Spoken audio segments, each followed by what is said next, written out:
Hello friends, मैं हूँ Richa and I welcome you once again to Parcham competition classes.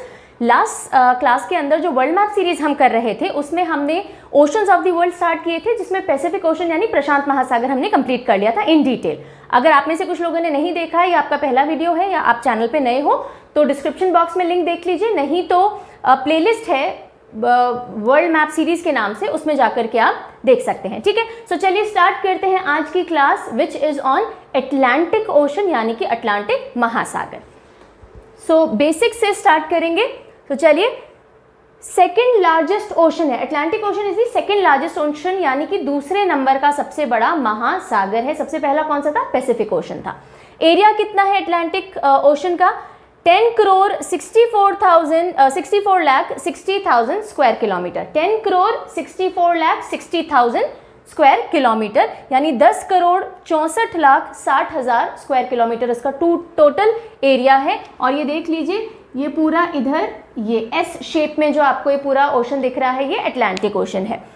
अब area की अगर हम फर्दर बात करें, इसके बारे में और जानें, तो 20% of the earth surface area, पूरे अर्थ का जितना भी सरफेस एरिया यानी सतह है उसका लगभग 20% अटलांटिक ओशन ने कवर कर रखा है। And if you talk about the water surface area यानी कि पानी से जितना एरिया कवर हो रखा है अर्थ पे, उसका अप्रॉक्सीमेटली 29% अटलांटिक ओशन ने कवर कर रखा है। ठीक है, तो लैंड मास और पानी पूरा मिला लें तो अप्रॉक्सीमेटली 20% आता है और वाटर सरफेस देख लें तो approximately 29% comes under Atlantic ocean. यहां तक की बात क्लियर है? ओके, अब लोकेशन देख लेते हैं। ये एक इलोंगेटेड यानी लंबा, देखो चौड़ाई में ज्यादा नहीं है, लंबा है, elongated S shaped body of water, S shape बना रहा है between Africa and Europe, Arctic ocean ऊपर और America, north and south America, और नीचे सदर्न ओशन। सदर्न ओशन इसी में से डिमार्केट किया गया था। जब हम सदर्न ओशन या जैसे हम अटलांटिक ओशन भी एंटार्क्टिक ओशन भी बोलते हैं, वो जब हम पढ़ेंगे तब मैं बता दूंगी। अभी के लिए इतना समझ लीजिए, ये एक एलोंगेटेड एस शेप बॉडी है जो Africa, Europe, Arctic ocean, north and south America और सदर्न ओशन के बीच में घिरा हुआ है। ठीक है, सिंपल है यहाँ तक। आगे चलते हैं। अब डेप्थ कितनी है आर्कटिक ओशन की और सबसे डीपेस्ट ट्रेंच या फिर पॉइंट कौन सा है? सो देखिए, जो एवरेज या मीन डेप्थ है यानी कि जो सारी जगह की हम एवरेज निकालें पूरे अटलांटिक ओशन की, तो वो है 3646 मीटर्स यानी 3646 मीटर्स। और अगर हम डीपेस्ट ट्रेंच की बात करें, okay, so that is Puerto Rico trench. Puerto Rico, यहाँ देख लीजिए, ये नॉर्थ अमेरिका, ये साउथ अमेरिका है, दिस इज प्यूर्टो रिको। और ये जो ट्रेंच है ये प्यूर्टो रिको ट्रेंच है। दिख रहा है ये आपको? आई एम श्योर दिख रहा होगा, ये रेड लाइन से जो डिमार्केट हो रखा है। Okay, this is Puerto Rico trench. Fine, कितनी डेप्थ है इसकी प्यूर्टो रिको ट्रेंच की? 8376 मीटर्स यानी 8376 मीटर। फाइन, डीपेस्ट पॉइंट, अब इसमें भी प्यूर्टो रिको ट्रेंच में भी डीपेस्ट पॉइंट कौन सा है? That is Milwaukee Deep. What is it? Milwaukee Deep. और इसकी आप अगर डेप्थ की बात करें तो 8605 मीटर्स, 8605 मीटर्स डीप है ये। तो तीन बातें हमें इंपॉर्टेंट ध्यान में रखनी है। ओवरऑल एवरेज डेप्थ या मीन डेप्थ क्या है अटलांटिक ओशन की?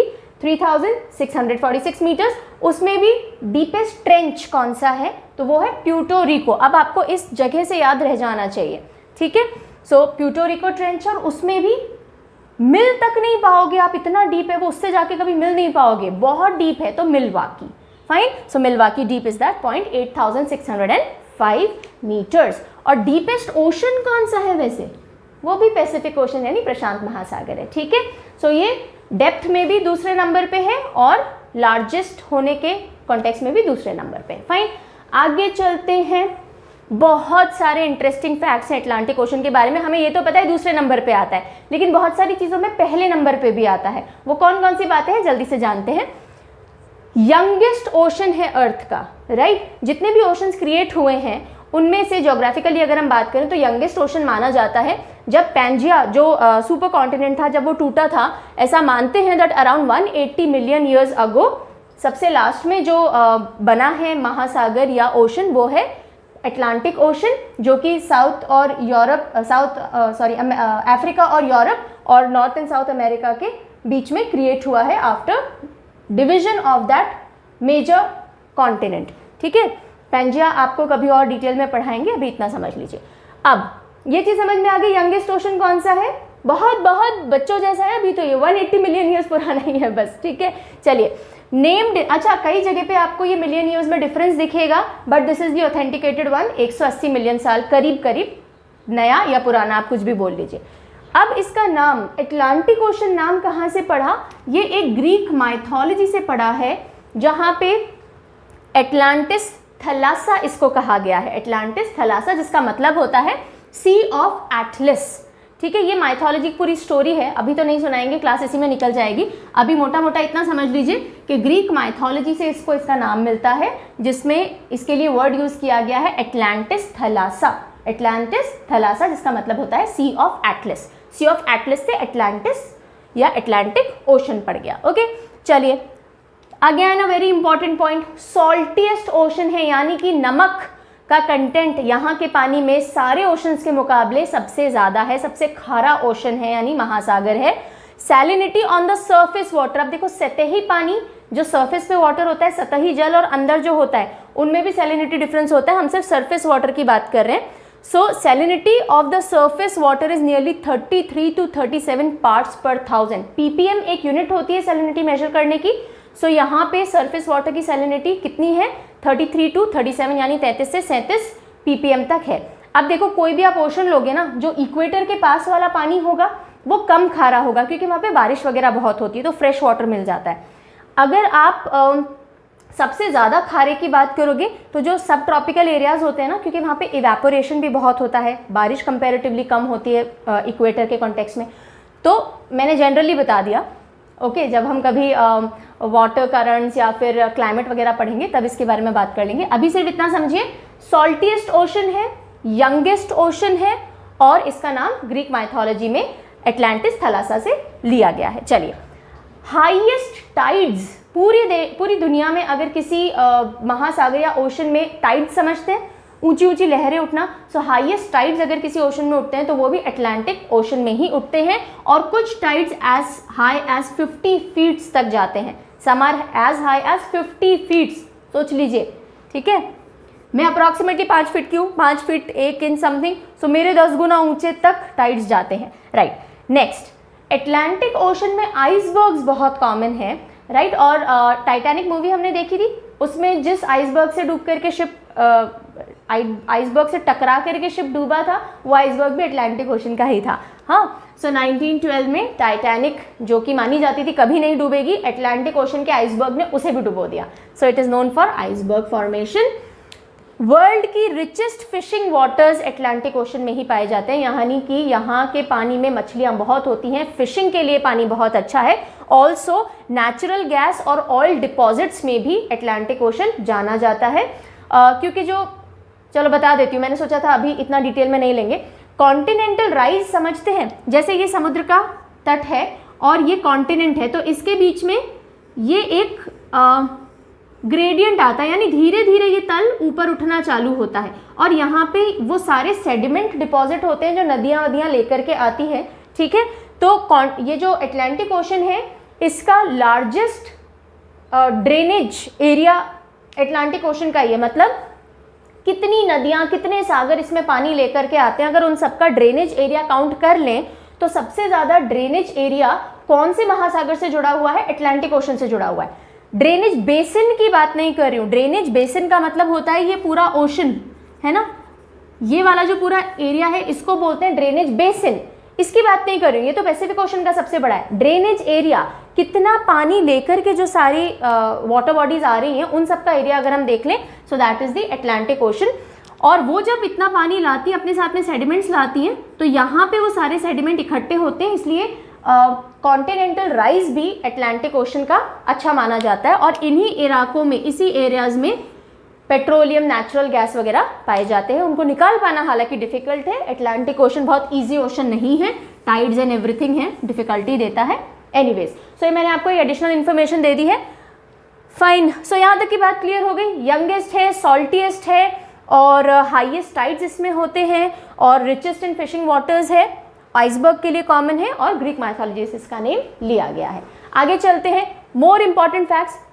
ये पहला एक ओशन था जिसको कि शिप या फिर एयरक्राफ्ट से क्रॉस किया गया था। ठीक है, प्रशांत महासागर तो वैसे ही बहुत बड़ा है, उसको क्रॉस करने से पहले सोचना पड़ेगा। छोटे, इनसे भी छोटे, अटलांटिक से भी छोटे ओशंस हैं, लेकिन उनको नहीं। सबसे पहले first ocean to be crossed by an airplane और a ship was Atlantic Ocean. किसने किया, कब किया, वो भी देख लेते हैं। Quick information, first passenger ship जो पैसेंजर्स को लेके जाती हो, कार्गो की हम बात नहीं कर रहे, सामान माल ले जाने वाली, माल ढोने वाली शिप्स की हम बात नहीं कर रहे। First passenger ship to cross Atlantic Ocean was Cunard line. क्या नाम था उसका, क्यूनार्ड लाइन, और 1850s में उसने अटलांटिक ओशन को क्रॉस किया था। राइट, तो याद कैसे करोगे, देखो सारे पैसेंजर्स को लाइन में बिठा दिया था कि देखो ऊंचे ऊंचे टाइड्स आते हैं, लाइन में बैठ जाओ। सो लाइन से क्यूनार्ड लाइन आपको याद रह जाएगा। अगर हम एयरप्लेन्स की बात करें तो first solo non stop airplane flight, stoppages के साथ में दूसरी थी, मैं नॉन स्टॉप की बात कर रही हूँ। First solo non stop airplane flight was किसने की थी, चार्ल्स लिंडबर्ग ने। चार्ल्स लिंडबर्ग, वो कहाँ से कहाँ जा रहे थे, वो न्यूयॉर्क सिटी से पेरिस जा रहे थे, और कब की बात है, 1927 की बात है, बहुत टाइम भी नहीं हुआ है ना। सो 1927 में फ्रॉम न्यूयॉर्क टू पेरिस ये फ्लाइट ली गई थी। फर्स्ट सोलो वन गो में जो फ्लाइट थी कंप्लीट की गई, वो ली थी चार्ल्स लिंडबर्ग ने। ठीक है, चार्ल्स लिंडबर्ग, चाल भाई चाल। ओके, सो चलो, सो चार्ल्स लिंडबर्ग आप याद रख सकते हो। First solo female aviator to cross Atlantic Ocean was Amelia Earhart. अगर हम फीमेल की बात करें, सो ऐसी सोलो फीमेल एविएटर, एविएटर कौन होती है, जो एयरक्राफ्ट उड़ा रही होती है, सो एविएटर एमिलिया ईयरहार्ट। इन्होंने 1928 में, एक साल बाद ही उन्होंने बोला औरतें क्यों पीछे रहें, चलो भैया। So she was all years, याद करने का तरीका बता रही हूँ, उन्होंने अपने कान वान सब खुले रखे थे, अकेले उड़ा रही थी ना, कि कहीं से कोई आवाज़ नहीं आ जाए, कोई चिड़िया विड़िया आके नहीं टकरा जाए, ऐसे आप याद रख सकते हो। सो उन्होंने अपने सारे कान, ईयर खुले रखे हुए थे, तो एमिलिया ईयरहार्ट। सो ये तीनों इन्फॉर्मेशन याद हो गई। First ship to cross Atlantic Ocean, first solo flight male, first solo flight female. Okay, चलिए नाउ बहुत इंपॉर्टेंट क्वेश्चन तो नहीं है, एक इंपॉर्टेंट फैक्ट है, क्वेश्चन बनता ही नहीं बनता, nobody can say, but very important point again. Atlantic Ocean में बहुत सारे आइलैंड्स है, it is known for a number of islands. Largest island पूरे वर्ल्ड का, अटलांटिक ओशन का भी और पूरे वर्ल्ड का, कौन सा है, ग्रीनलैंड है। ओके, और वो अटलांटिक ओशन में ही एग्जिस्ट करता है। ये देख लो, नॉर्थ अमेरिका के पास में आपको जो रेड रेड पूरा स्ट्रक्चर दिख रहा है, ऑलमोस्ट कॉन्टिनेंट जितना ही बड़ा लगता है, पर ये कॉन्टिनेंट नहीं है, this is Greenland. Okay, Greenland के बारे में मैंने लिख भी दिया और बता भी देती हूँ। अगर आप फिजियोजोग्राफिकली बात करो, यानी इसकी संरचना और किस तरह से ये बना और इसके सारे फिजिकल फीचर्स की बात करो, तो ये नॉर्थ अमेरिका से मिलता जुलता होता है, यानी इसको इसका पार्ट माना जाता है फिजियोग्राफिकली, ओके, या फिजियोजोग्राफिकली। लेकिन ये एक्चुअली में पार्ट किसका है या किसकी टेरिटरी है, ये यूरोप की, पर्टिकुलरली डेनमार्क की है। Right, so it is an autonomous country, अलग से एक पूरा कंट्री है, यानी कि ऑटोनॉमस है, स्वतंत्र है, अपनी खुद की सरकार चलाता है, खुद का पार्लियामेंट है। लेकिन कौन सी किंगडम के अंडर में माना जाता है, डेनमार्क। राइट, सो डेनमार्क की किंगडम के अंदर में, यहाँ पे डेनमार्क की किंगडम के अंदर में आता है। एंड पॉलिटिकली अगर हम देखें, कल्चरली देखें, तो इसका एसोसिएशन डेनमार्क से है। और अगर आप फिजियोजोग्राफिकली देखो तो ये ज़्यादा नॉर्थ अमेरिका जैसा लगता है। फाइन, सो चलिए, एनीवेज है किसका part, Denmark, Europe. Next, again a very important fact, Sargasso Sea, बहुत इंपॉर्टेंट है ये सी, क्वेश्चन बन भी सकता है। क्यों इंपॉर्टेंट है, क्योंकि एकमात्र, पूरे दुनिया में एकमात्र ऐसी सी यानी सागर है जिसकी कोई फिजिकल बाउंड्री नहीं है।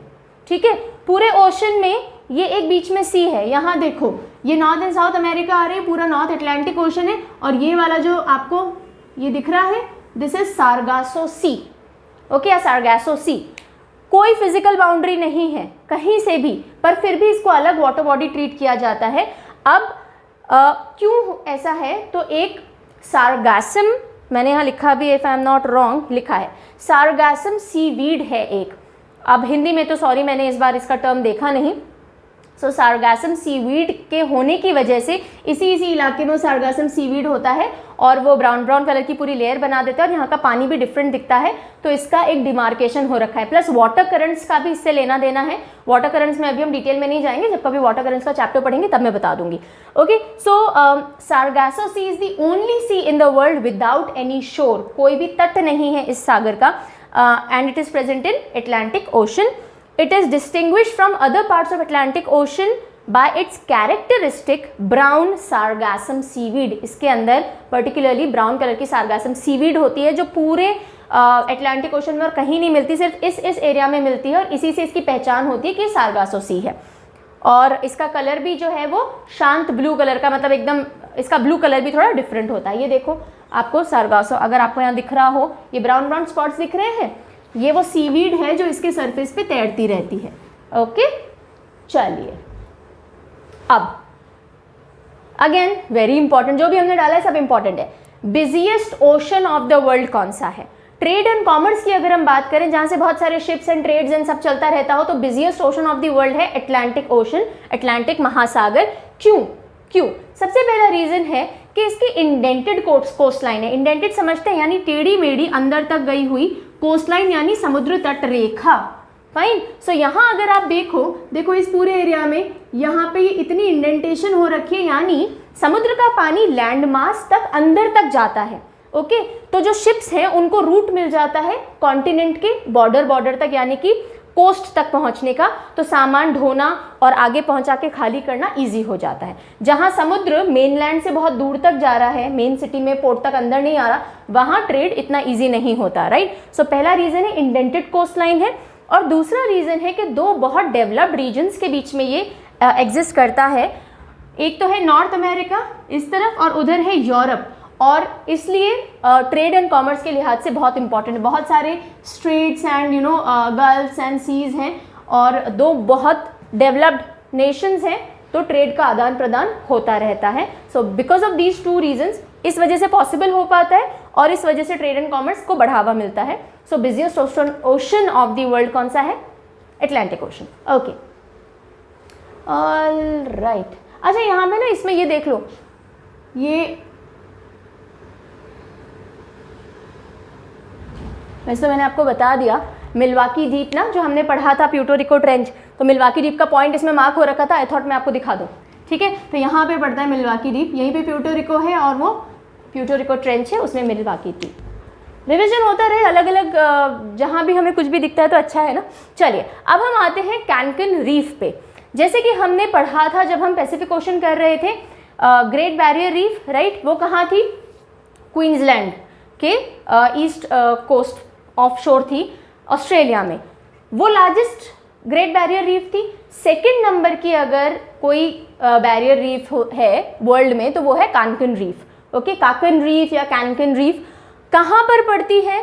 तो अभी पढ़ाती हूँ, चलो लाइन बाय लाइन चलते हैं। Fine. Second largest barrier reef in the world कैनकन reef है।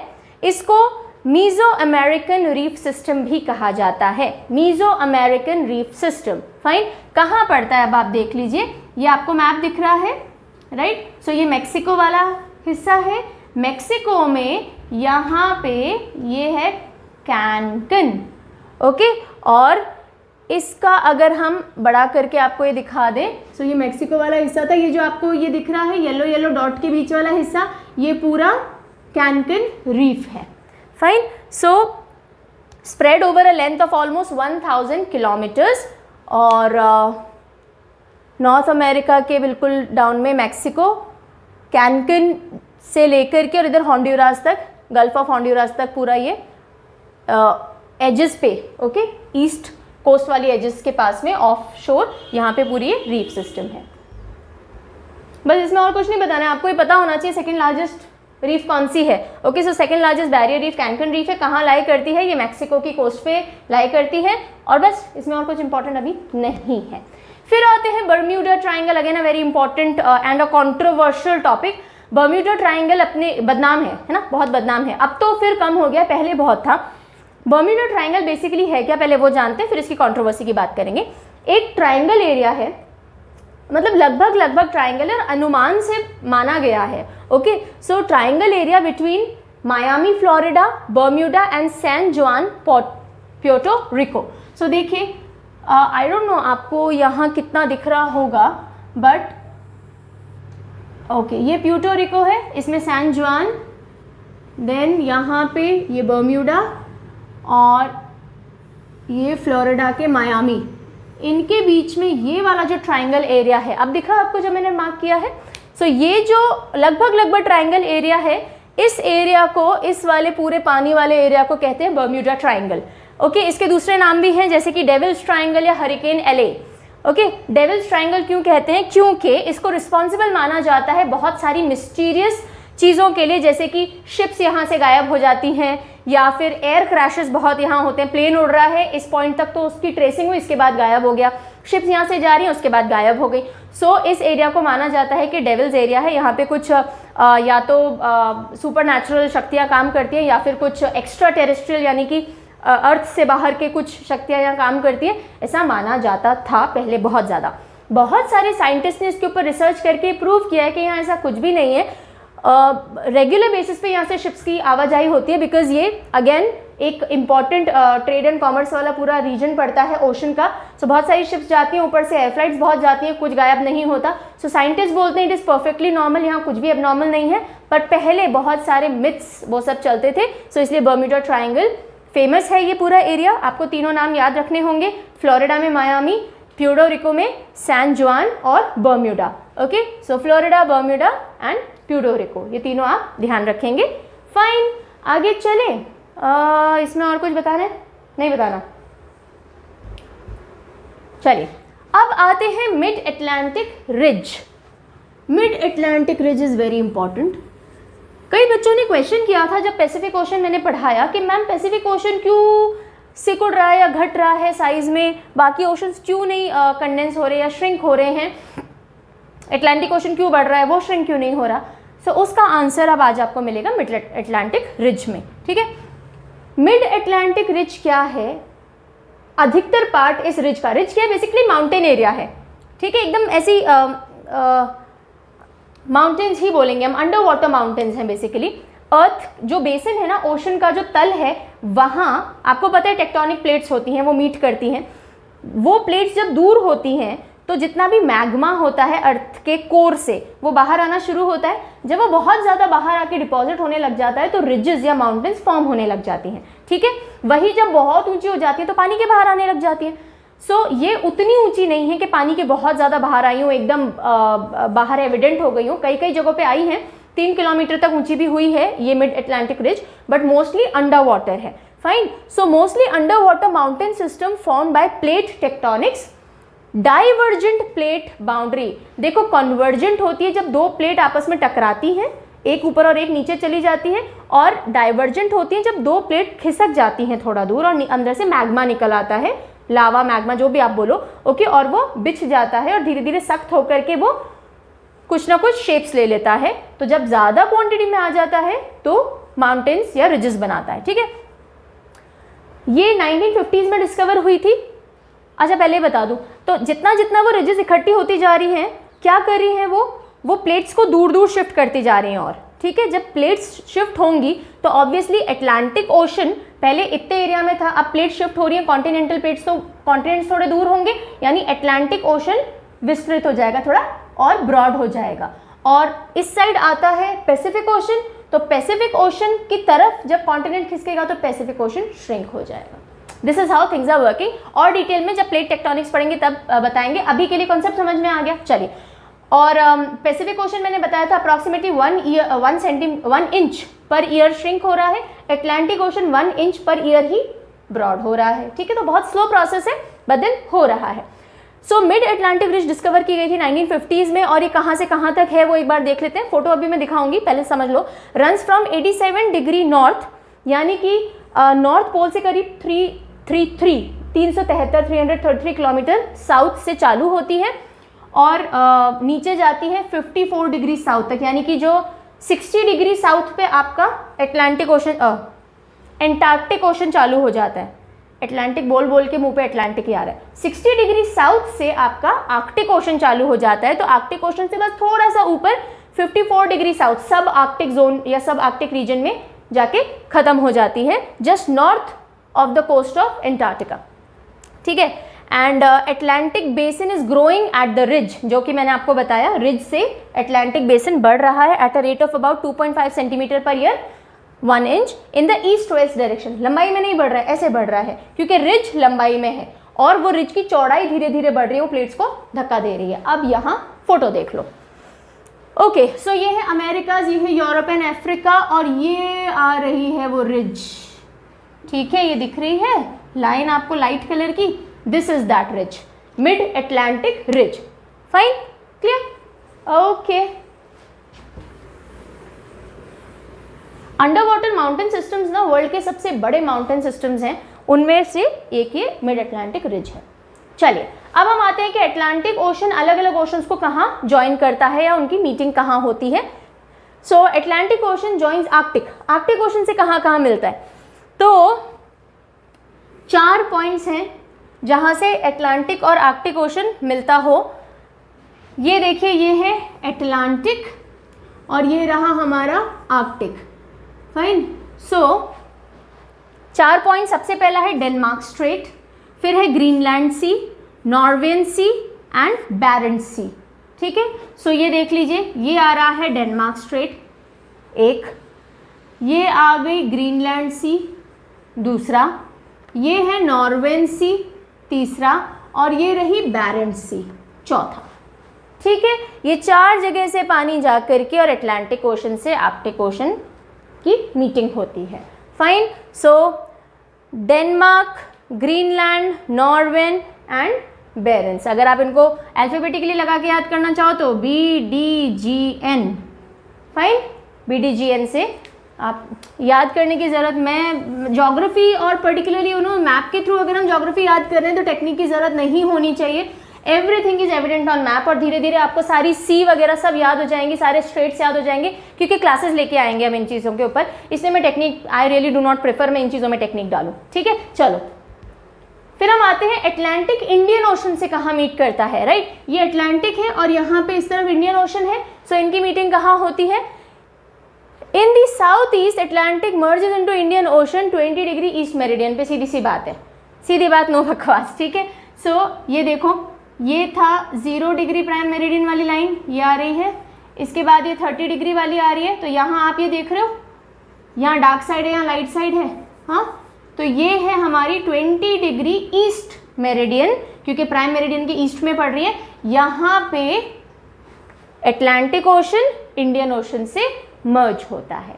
ओके, चलिए आगे चलते हैं। अब हम आते हैं लास्टली अटलांटिक पैसिफिक ओशन को कहाँ ज्वाइन करता है, इनकी मीटिंग कहाँ होती है।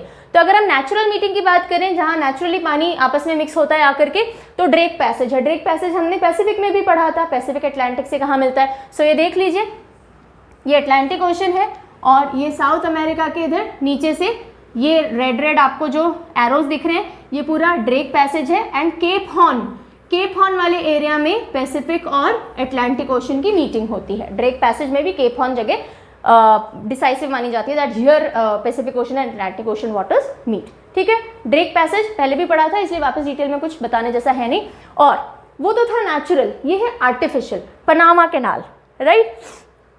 सो okay, lot of people ask me, ma'am आप इतना नोज क्यों टच करते हो पढ़ाते time.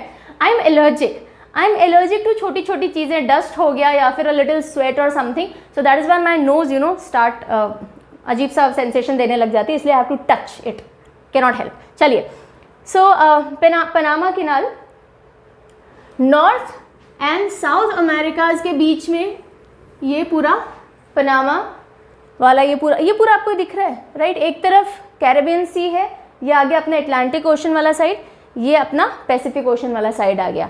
Okay, so Panama canal is an artificial 82 kilometre यानी कि 82 किलोमीटर वाइड वाटरवे इन पनामा। आर्टिफिशियल है यानी कि मैन मेड है, बनाया गया है। Fine, Panama is the narrowest landmass between two oceans, और किन्हीं भी दो ओशंस के बीच में सबसे संकरा लैंडमास यानी कि ज़मीनी इलाका अगर हम बात करें तो पनामा ही है। और पनामा कैनाल ये आ रहा, यहाँ देखो, ये वाला एरिया में आपको दिखेगा, ट्राई करते हैं, ये रहा, ठीक है। So this is Panama canal, और ये इस साइड ये हमने ऐसा दिखा रखा है, इसको ऐसा सीधे इमेजिन कर लीजिए। सो ऊपर नॉर्थ अमेरिका, इधर साउथ अमेरिका, बीच में ये पनामा वाला एरिया, और वहाँ पे पनामा कैनाल आर्टिफिशियली कंस्ट्रक्ट किया गया है फॉर ट्रेड पर्पसेज, और वहीं पे अटलांटिक और पैसिफिक ओशन के वाटर्स का मिक्सिंग होता है। So with this we are done with Atlantic Ocean. I hope interesting भी लगी होगी इन्फॉर्मेशन, कुछ कुछ चीज़ें आपने पहली बार सुनी पड़ी होंगी और इंपॉर्टेंट है ही, डेफिनेटली सारी चीज़ें इंपॉर्टेंट है। सो मिलते हैं जल्दी ही नेक्स्ट क्लास में, जिसमें हम बाकी के ओशंस कवर करेंगे। डिपेंडिंग ऑन कितना मैटर आपको देना है हम डिसाइड करेंगे, एक ही वीडियो में करें अलग अलग वीडियो में करें, ठीक है। सो मिलते हैं जल्दी, तब तक के लिए take care, have a nice time, stay stress free and जब तक लॉकडाउन है स्टे एट होम, बाय।